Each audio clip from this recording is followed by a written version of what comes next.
Good evening, everyone. Welcome to our daily class from Rabbi Nachman. We're reaching out on Facebook and YouTube, a few other places. Our home base is Patreon, and I think my website got forgotten in the dust of technological development. But that's okay. We're working on it. Um, the class tonight is a continuation of the 72nd Torah of Likutei Moharan, Rabbi Nachman's master work, which is an endless source of wisdom for all people of all persuasions, all people interested in truth and how to, navigate this world. And tonight's shiur is for our friend Akiva Goldberg, Alav Shalom, who passed away today in a rather sudden and shocking way. But it's not so sudden and so shocking after the corona uh, situation that the world has gone through, because I've had over 4 or 5 friends that have all suddenly died of heart conditions that they never had before. So let's not go into the controversy too much. I think people are going to decide what they want to decide on their own about things like that. But still, this Torah class should be for the elevation of his soul. Hopefully the funeral will be tomorrow in Jerusalem at Har Menuchot, and we will miss him dearly. So we're going to look inside this Torah, and we've been dealing with the whole idea of doing tshuva and different levels of Yetzer Hara, evil inclination.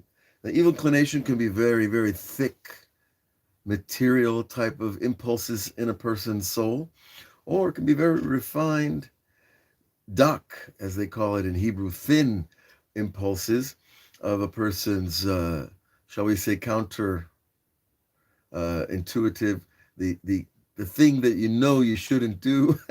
Well, that's an easy way to put it. But the idea, of course, is that this impulse is against the Torah. It's against God's will. It's against our own intuition. And intuition is a function of the right brain, which is called chokhmah in Kabbalah. And so it's not a function of the left side of the heart, which is telling us, go for this, do that, grab this, grab that. All the impulsive reaches that we make in this world. Now, the Torah is, we're going to pick it up in the last 40 lines or so. In the paragraph, this Torah is not really very often paragraphed, but we've been dealing with this idea of overwhelming the evil inclination, of overpowering the evil inclination, of wrestling with evil. Now, how do you wrestle with an angel? And we know that the Torah tells us that Jacob wrestled with an angel of Esav, according to Rashi, before he came to the land of Israel. So everybody says, well, how can a human being wrestle with an angel? Well, the angel, of course, can be internal in your mind and only a pictorial reality outside of your mind. But when you're wrestling, it doesn't really matter if you're wrestling with your hands and your feet, or you're wrestling with your brain and your heart, because either way, you feel that life is in danger, and that our well-being and our future is in question. And so the Rebbe gives us an example of how this wrestling takes place, and the mistakes that people make, and how there is a counterintuitive, a way that appears to be not the way, which is the way of grappling with the evil inclination.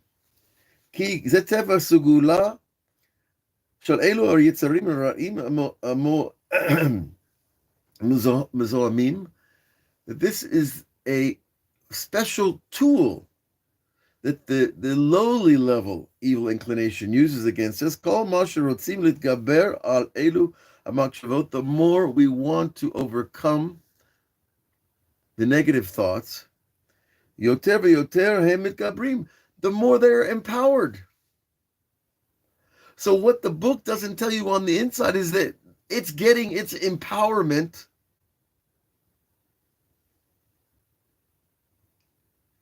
from our attempt to defeat it. So you have a negative thought or an image in your mind, and you want to get rid of it. Fighting it is the exact opposite way you're going to win. And this is why I call it a counterintuitive wrestling. Because the way to fight this inclination is not to fight it. What do I mean? To give into it? To not use our intelligence against the evil impulses of the lower soul? Well, listen. Kiyu Kamosh Adam. And he gives us a very interesting example. Like a person, uboreach medavar, who's running away from something, like a dog, let's say, that's chasing him. A big, mean-looking dog with big teeth. Umistakel min hatzad k'la'achar yad al ze hadavar. And he's looking at the dog while he's trying to run away from it. Shebarach mimenu. He's running away from the dog, but he keeps looking over his shoulder at it. The looking at the thing empowers it to chase you more. Because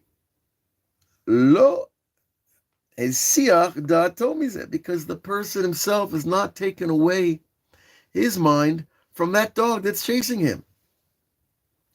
And then as opposed to looking over his shoulder at the dog, he's not looking forward on where he can go to get away from him. Like up the nearest tree or on top of, your neighbor's Cadillac. Rather, the opposite is true. When a person looks at his negative thoughts,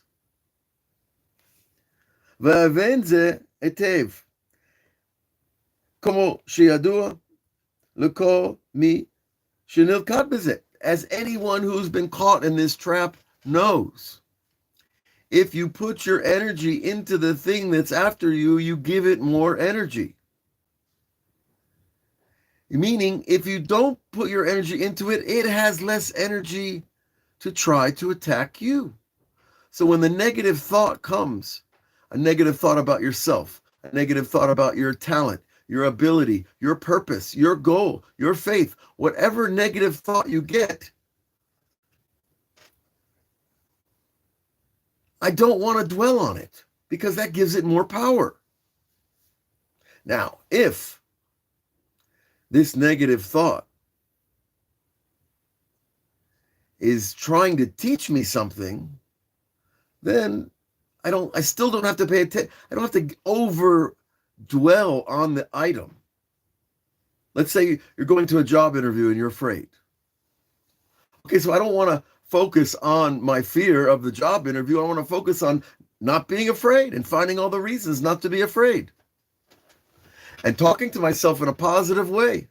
Because there's a very, very deep thing in the practice of Hitbodedut, which is meditative, Kabbalistic prayer with God. When I say Kabbalistic, I mean we're talking to God directly with our own words, but it's Kabbalistic in the sense that when you talk to yourself, you're also talking to an aspect of God. Our higher self is a spark of the upper being, the upper unity of all beings. So when I'm sitting here talking to myself, telling myself positive thoughts, I'm programming my higher self to release the power of those positive thoughts inside me. And God should have mercy on the people who are chasing their thoughts, the negative thinking. Because that's just empowering it to keep chasing you. And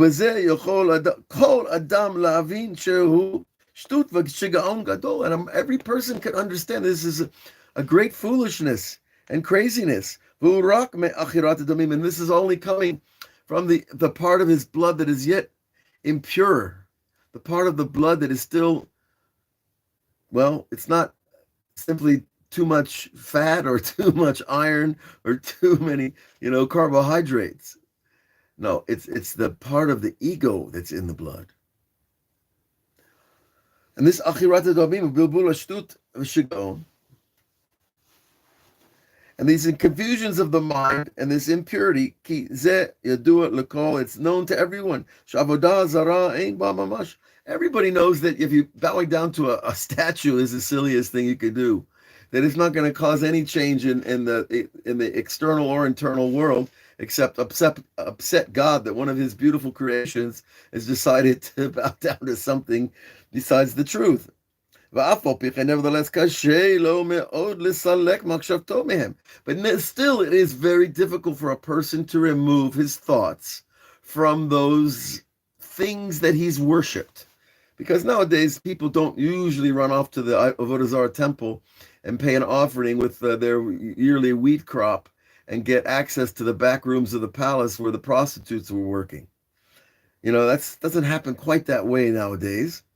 But it's still the thoughts that I overtly praise something that's not really the source of power, or I exaggerate adulation for a thing that doesn't really warrant that adulation. These are aspects. People. The biggest one you see, of course, is when people, get all excited about money. And just talk about money for money's sake, or like people sit around talk about a lot of things and that are really exaggerations of the truth. Certainly, in the sense of importance in life, and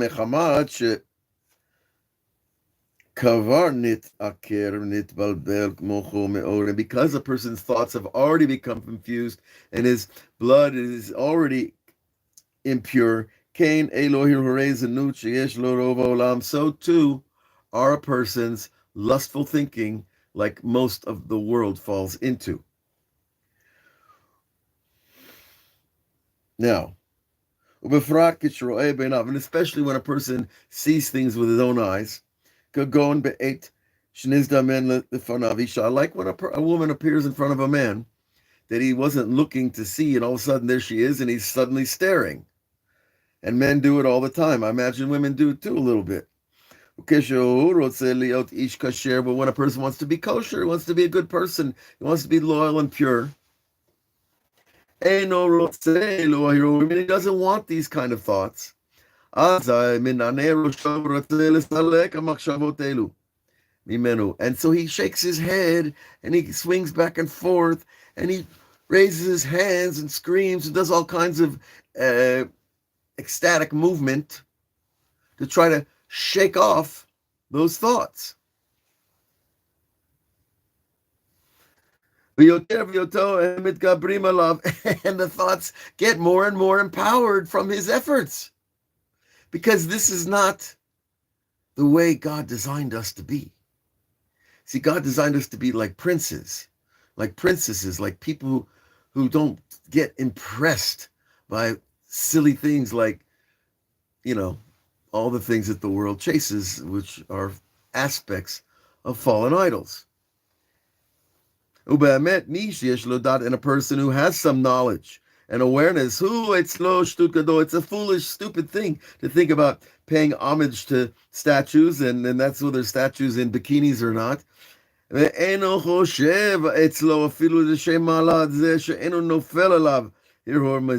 a person like this, he doesn't even think about them. And that has no value to him, and these thoughts don't even come to him. And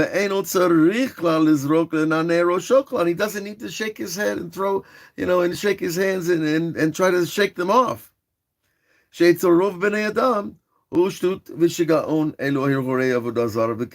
a normal person that's struggling with these things, it's normal.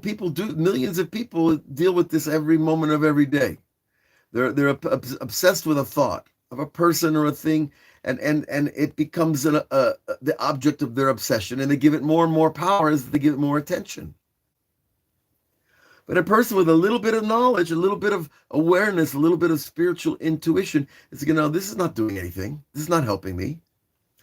And so too, just like statues, so too the idea of lust. And about this, about beautiful women, Rabbi Shimon Bar Yochai said in the Zohar, Al tifnu el elim, don't turn to the statues. Now, are women statues? Well, the effect of staring at beautiful people can be statue-like. What does that mean? That means that when you stare at somebody's beauty, you become like a statue. You become fixed in place, and your mind becomes fixed on that item, on that person, that thing. Not that the item itself is actually taken on metaphysical power. Because they're an aspect of these statues. Like the thoughts of idol worship, and the chassidut that all the world knows about is foolish and silly by now. And back in the day, 2,000-3,000 years ago, people didn't take, they took things seriously. They actually thought there was power.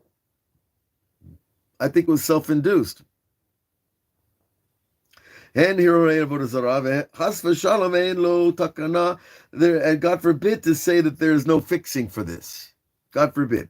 We have faith. There is a fixing. The person needs to purify his body. Go to the mikvah. Make sure he's clean. Wear clean clothes. That already, by cleaning our outside selves, we start to clean the inside self. And that's going to help purify his blood.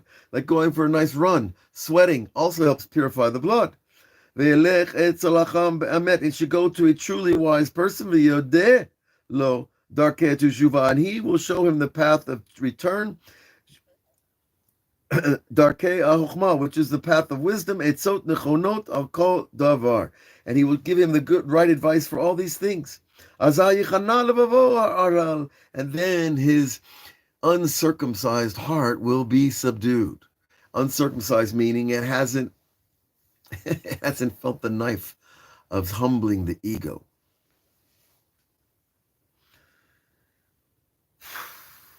And then he will return and he will be healed. So this is really a good point right here to stop on, because he says, you notice he throws in this little 3-letter word, rapeh. A person is healed by tshuva. It's not in a bottle. It's not in a jar. It's not in a tube.